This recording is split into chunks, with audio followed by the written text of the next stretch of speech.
All right, you guys can see us. We can see you. Well, here's the next step, the future of surgery. It's a life-saving surgery this doctor has done tens of thousands of times. It's the same as if I'm in the room. Better, actually, because I can actually see what anesthesia is doing. It's much better.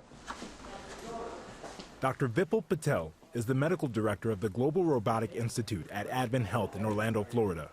67-year-old Fernando da Silva was diagnosed with prostate cancer 3 months ago. He lives in Angola, where treatment options are limited. Da Silva needed advanced surgical treatment to remove his prostate cancer. This is a robotic console. It's attached to a robot, and it's attached to a robot that does surgery in patients in operating rooms all over the world. Da Silva agreed to be the first patient in an FDA clinical trial testing robotic surgery to be performed remotely. I've done almost 20,000 robotic prostatectomies now, and that's what we're known for here.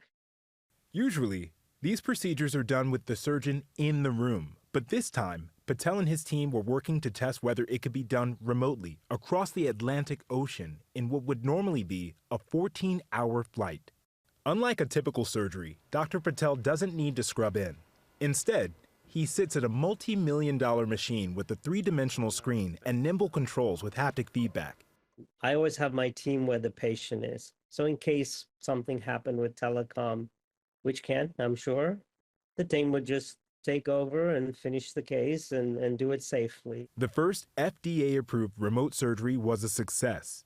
All right, why don't you switch it over and then let's sew this back.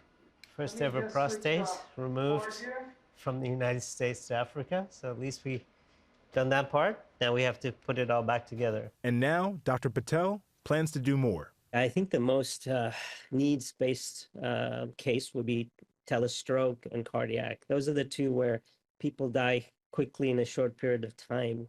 And so if we could do remote stroke surgery, remote cardiac stenting, clot removals, you would save huge amount of lives. So this is where telesurgery will really have an impact on a broader level. All right.